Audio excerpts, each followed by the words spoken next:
Welcome to Horror TV. This is your host, Killenberg. Now, for this show, I'll be reviewing shows that are based on horror. Some of the shows I plan on reviewing are Bates Motel, The Munsters, The Addams Family, and American Horror Story. Of course, I plan on doing more than that, but we'll see how it goes. The first show I'll be reviewing is Bates Motel, but not the show right away. I thought it'd be fun to review the Bates Motel from 1987, which was actually was supposed to be a pilot for a TV series, but it never got picked up. Other than the name and the fact it was going to be a pilot for a TV series, it has no connection to the current Bates Motel, which I will be reviewing very soon as well. Alright, we see Bates Motel. Then we see a logo in the opening credits. Oh, sorry, I meant we saw the Bates house. But it goes to black and white. Then we see a reporter that says Norman's being brought to justice. We see Norman getting put in the car and obviously taken to an institution. In the next scene, we see two doctors talk to a man named Alex. Their names are Dr. Phillips and Goodman. We find out that Alex's mom died when he was a kid, and his stepdad was abusive. And his stepdad also used to own a dry cleaning store. We also find out that his stepdad used to put him in a large dryer. But then one day his stepdad crawled into it and he turned it on. Goodman tells him he had a rough time, but he wants to change that all. He says, but we need your help. Goodman asks what about hobbies or friends, because he didn't see anything on the file. She reveals he has a bird named Jack. She explains he found him dead one day after he came back from school, and his stepdad ordered him to bury him, but instead he had him stuffed. Goodman tells him that he thinks he needs a real friend. Then we hear about how Goodman took him to meet Norman Bates. We see it go back to cover, and we hear Goodman say for the next 20 years he was privileged to witness the growth of an extraordinary relationship. We see photos of Norman and Alex together for the years. He explains that Norman saw Alex as himself as a boy and wanted to help him get a second chance. We see a funeral. Alex is sitting in the back. The preacher asks if there is no one who wishes to say a few words. He will conclude the final prayer. Alex says, I do. A man tells him to try and keep it short. We have a volume business here. Alex goes up to the casket with a rose. He says, Norman Bates was my friend. To the world he was a murderer, but to me he was my friend. And I only hope that in your lifetimes you will be lucky enough to have one friend like him. He explains that Norman said to get better one must get hatred out of their heart. We see Alex in a bedroom and get in bed. He says, good night old friend, and turns the lights off. We see a man walking and says, good morning to Alex. Alex cuts off a rose and puts it in the man's pocket. We find out this is an older doctor. Goodman says he recommended to the board to release Alex immediately. Alex sits on a bench. Alex explains he doesn't have a place to go. Goodman tells him there's a whole world out there. Alex says that's what he's afraid of. Goodman says it'll be okay, and that's what Norman wanted for him. Alex says this is where he feels safe. He says he wouldn't fit in. We hear a man reading Norman's will. He gave a woman a turkey. That is not a joke. That really happens in this. She says, thank you, Norman. A guy got a record collection, and Alex got the Bates Motel. Everyone starts applauding him. Goodman tells him he now has a place to go. Alex says he can't. He looks outside. Goodman says this was Norman's way of giving him a second chance.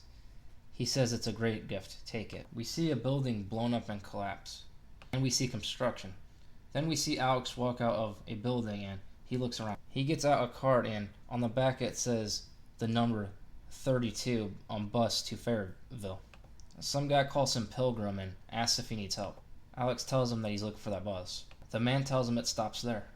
And Alex thanks him. The guy tells him Bates Motel looks like a nice place. Alex suggested that him and his friends stay there someday when they get all ready.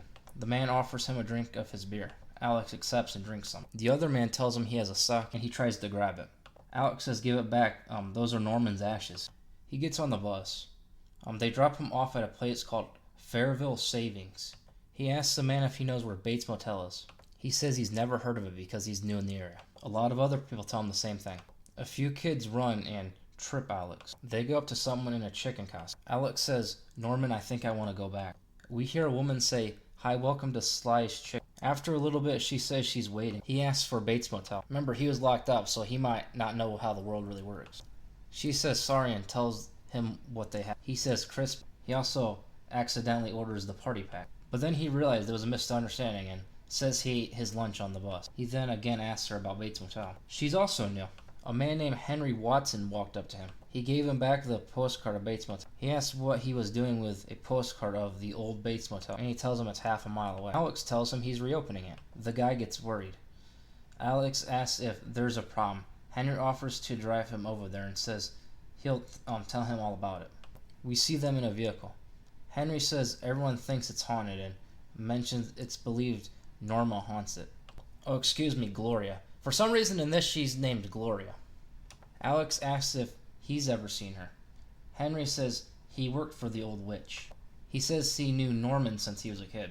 He said he felt sorry for Norman. He says he used to play catch with him, but Norman wasn't much of an athlete. We see the Fairville sign.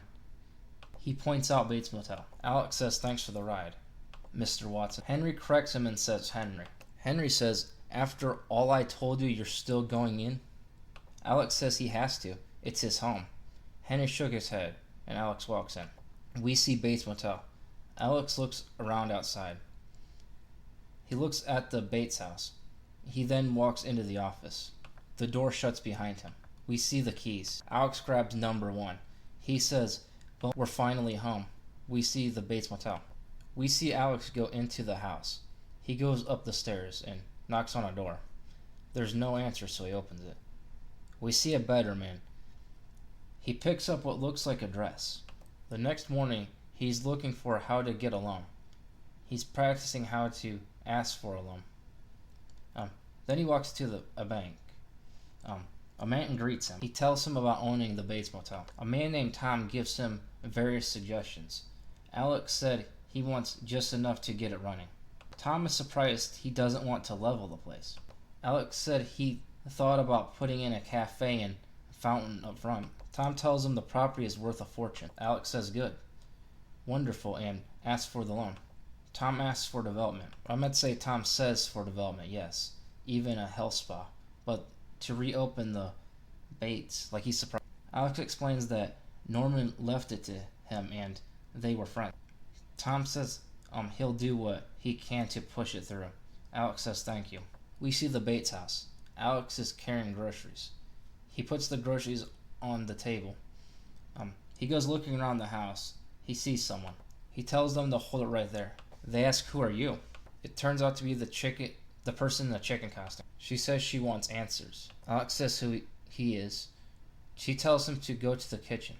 She eats one of the cookies on the table, and he says she hates that kind. She explains she's been living there for 3 months. He tells her he's the new owner. She doesn't believe him. He shows her Norman's will. She says, one false move and you're a memory. He says he's hungry and offers to share dinner with her. She says sure. By the way, this woman's name is Willie. She tells him the only one you can depend on is yourself. She explains that she wants to act. You know, like in movies and stuff. Alex doesn't talk much. She says she's going to have to teach him to express himself more. She offers to help. Alex says this is something he has to do for himself. Willie says, of course you do, but she's going to make sure no one gets in the way. He says, all by himself. Willie says she gets it and asks why he didn't just say it in the first place. Alex says he's sorry, but it's better this way. Willie says she'll be gone in the morning. The next day, we see Alex doing dishes. We see Willie with a bag outside. We see a man talking to Alex about architecture and all that. Alex says he doesn't think Norman would want him to change anything. The man talks about how the area has changed. He suggests to flatten the house and put it in a jacuzzi and shuffleboard courts. Alex says, you're the architect. Willie comes back and tells Alex he's the customer and the customer is always right. The guy says, generally yes. She tells him she's Alex's design consultant. Alex talks to her for a moment. Alex says he doesn't like how she's talking to him. Alex explains this is his place. She says she came back to help him. Willie tells him they could do it better themselves. Alex goes to Henry's house. An officer asks what he's doing there. He says to see Henry. The officer says he might be armed and dangerous. Henry says not to pay attention and says the door's open. Alex asks what's going on. Henry talks about what he used to do in the town. Alex says the cops say he's dangerous. Henry says they're the ones that are dangerous. He says they'll have to bulldoze him with the place. Alex asks where he's going to go. He says he doesn't know. Alex says he needs a contractor. Henry says he's never done a job that big before and suggests to get a professional. Alex says he needs someone who can build. He says he'll pay him whatever he thinks is fair and he may also live there. Henry says thanks, but he's too old. Alex says he needs someone he can trust. Henry throws the gun out the window. We see a bulldozer, and we see Henry with the architect. Willie is talking to a guy in a room. She turns down vibrator beds. She says it's going to be a refined place with a cafe and good food. He says he's never heard of anything like this. We see a man driving the bulldozer get electrocuted. They see if he's okay. The dirt from the bulldozer fall on a coffin, and we see a dead body. Alright, we see a tree and hear thunder, and we see them doing a funeral for her. Alex looks over and sees a dark figure. We see everyone who's there. Alex sees the figure again. He looks again, but they're gone. Alex asks Willie if she saw the lady. He asks the sheriff and Henry. They didn't see her either. The sheriff says maybe it was Mrs. Gloria making sure they did things right. Alex finds a note. It's from Willie. It says she's messing up his life and says good luck. We see Alex talking to a person in a chicken costume, and he says, alright, I apologize in advance, I actually skipped a part. Back at the house, we hear Alex trying to figure everything out. He looks at a photo with him and Norman and says Norman would say if he doesn't try, he wouldn't succeed. Alex says besides their friendship, he doesn't think he's done anything right in his life. Alex hears something break and sees what happened. Willie's cleaning up a broken plate. She says he's just in time to taste her blue plate special. She says she decided to be the chef in the new cafe. She gets a piece of her meatloaf from the broken plate. He tries it. He says it's good. She says if he can be more enthusiastic. Alex asks what she would like him to say. She says that she's doing a good job. She tells him to stop looking at her like she's nuts and says if anyone here is nuts, it's him. Then says she didn't mean it like that. She explains most people don't see stuff that's not there. Alex goes for a walk. Willie says me and my big mouth and throws a pan. Alex finds a note. It's from Willie. It says she's messing up his life and says good luck. We see Alex talking to a person in a chicken costume, and he says he did like the meatloaf, and he tries to apologize. She says to beat it. He says he needs her. The person turns out to be a guy, and he tells Alex to get away from him. He says he thought it was Willie. The guy says any friends of hers has got to be wacko, but says he didn't mean it and explains she didn't show up for work. Alex walks away. Tom gives him a ride. He says he was concerned when they found the body. Alex says Henry says they'll be opening in a couple weeks. Tom reveals there's some more info that involves Norman's father, Jack Bates. He says Jack was satisfying some of the customers, especially the pretty ones, and one day he vanished.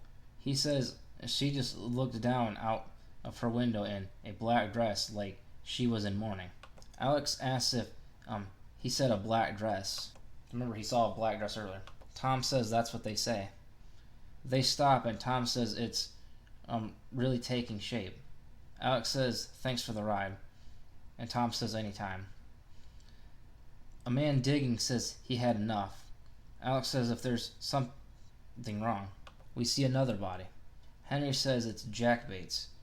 He took off the wedding ring and he always saw him wearing it. He hands Alex the ring. The man tells him this is no motel, it's a burial ground. That night, Alex has nightmares about Jack Bates. He looks out the window. We see the Bates Motel sign flicker. Alex goes downstairs. He gets spooked by a chandelier, and he goes outside. The sign is now out. He looks for the switch. He runs out. I meant the switch it runs on. He says he sees someone in the window. He runs upstairs. No one's there. He closes the window. He sits down in the chair, and he looks out the window, and he sees a man with a knife in his gut. Alex runs down the stairs. He sees Willie on the floor. She tells him to watch where he's going. He's happy to see her. He helps her up. She said she's willing to forgive him. She later admits she was wrong, but is willing to change. He says he saw Mrs. Bates. Willie asks if he's been drinking. He also says he saw Jack Bates. He runs to the sign, but no one is there. Willie asks him what he's looking at. Alex says he was right there. Willie says he's gone now. She offers to take him upstairs. Alex says he's not crazy and he's not a child. He tells her to stop treating him that way. Willie says, "Where is he?" She says either he was a ghost, got tired of sitting around the sign all night, he split, or someone is going to a lot of trouble to frighten you. We see an officer walking around. He tells them they're not finding any trace of anyone else. He says it's 2 in the morning and he wants to get some sleep, and he suggests they do the same. Now sitting in bed, Alex asks Willie if she got the feeling he didn't believe him. Willie says, "You gotta be kidding." She starts laughing. She says, "You made a joke, not bad." Alex says he's hanging around her too much. She says she's flattered. He says he meant it and thinks it's great. She says she'll see him around. He asks around where. She tells him he's got this big motel to run and all she has is a big mouth. He says he didn't mean to hurt her feelings and he's very sorry if he did. And he says he needs her. Willie says, "What for?" He says he needs her to make meatloaf for the Bates. She tries to kiss him, but he refuses. He says he hasn't had an overactive social life. She kisses him real fast and asks if that was so bad. He says yes. And she says she's going to kill him in a playful way. We see them working on the motel. After that, we see Henry working on the sign. He tells them to turn it on. Alex turns it on. He looks at the urn and says, "We did it, Norman." Willie says, "No, you did it, Alex." They both hug. Henry, Alex, and Willie start hugging. We see the figure in the chair. We see the Bates Motel sign at night, and we see Alex in the office. He sees a car drive by. He goes and tells Willie he wants it to be bigger and flashier like he saw in one picture of Las Vegas. She asks if he wants gambling. He says he's talking about the sign. He says they've been open for 3 hours but not one customer. And she gives him a bowl of chicken soup. And we find out he's nervous because he needs to pay the bank by the 25th, which is tomorrow. And he needs to come up with $10,000. But he says he feels like everything will be okay. And she gives him a present. And then she looks out the window and she says, "Guess what?" He put his present on, which is his shirt, and says, "I look good." She reveals it's their first customer. A woman asks for a quiet room. Alex says that should be easy. He tells her she's their first customer. She says that's the way it's been for her lately. And says she's trying to finish a book. He asks if she's a writer. She says she's trying and says she teaches aerobics. Alex says he's seen that on TV. He says he thinks she can do it if she gives herself the chance, and he gives her the key. He tells her she's the first guest and says if she needs anything, just ask. She says that's sweet, but right now she just wants some peace and quiet. We see a bag, and we see Miss Peters pull stuff out of it and look in the mirror.